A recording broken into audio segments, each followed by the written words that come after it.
প্রতিটা আর্টিস্টের শাহরিয়ার নাজিম জয়ের যে প্রোগ্রামটা বয়কট করা উচিত। আমি সমস্ত সিনিয়র আর্টিস্টকে ভালোবাসতাম, এখনো রেসপেক্ট করি।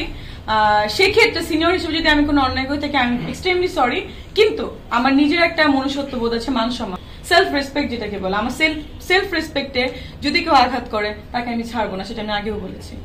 এটা সবার ক্ষেত্রে হওয়া উচিত।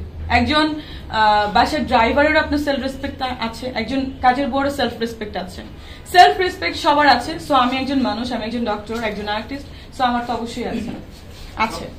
সো জয় ভাইয়ের বিষয়টা হচ্ছে, তার ব্যাপারে আমি ফার্স্টে কষ্ট পেয়েছিলাম। কষ্ট থেকে কথাগুলো বলা ছিল যে একজন মানুষের সাথে আমার এত ভালো রিলেশন, তার বাসায় যে আমি ইনভাইট পেয়েছিলাম, খেয়েছি, তার ওয়াইফ আমাকে খাবার খাইয়েছিলেন, সবকিছু ঠিক আছে। তার বাসায় অনেকক্ষণ পার্টি করেছি, প্রায় যেতাম।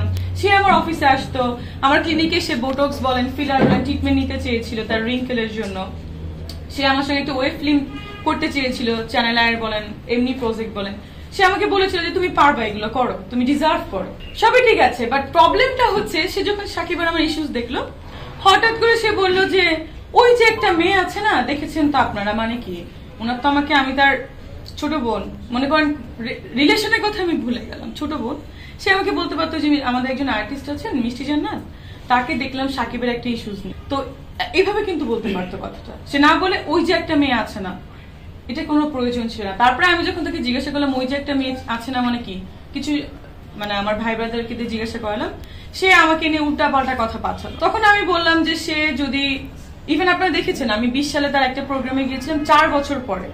আমি 24-এ মানে কয়দিন আগে একটা তার প্রোগ্রাম করেছি, কারণ সে 20 সালে আমাকে প্রচন্ড পরিমাণে অপমান করে কথা বলেছিল।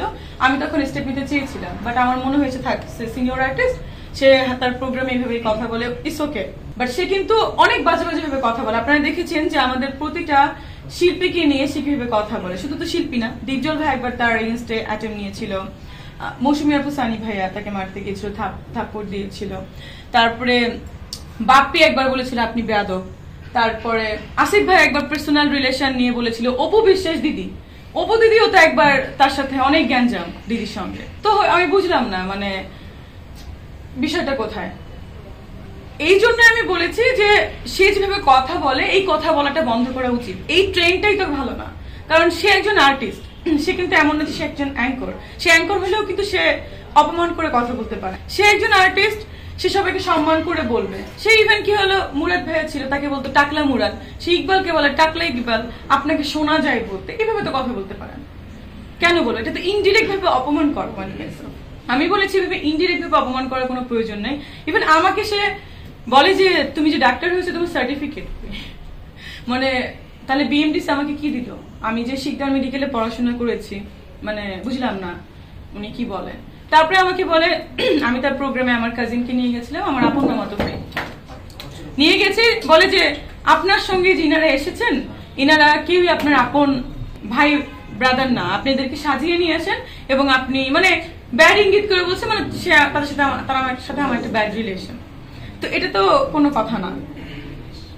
এই ব্যাপারগুলো নিয়ে আমি আসলে প্রতিবাদ করতে চেয়েছি, এবং আমার মনে হয় প্রতিটা আর্টিস্টের শাহরিয়ার নাজিম জয়ের যে প্রোগ্রামটা বয়কট করা উচিত। এবং অলরেডি আমি অনেক সিনিয়র আর্টিস্ট আমাকে ফোন করেছেন, তারা বলছে খুব ভালো একটা অ্যাটেম্প নিয়েছো তুমি, শিল্পী সমিতি, অভিনয় শিল্পী সংঘ, এগুলোর ক্ষেত্রে চিঠি দাও। আমি অলরেডি লেটার সাবমিট করে দিয়েছি, এবং তারা বলেছে তারা যে কোর্টেও তুমি ব্যবস্থা নাও, এই প্রোগ্রামটার জন্য একটু রিট জারি করো।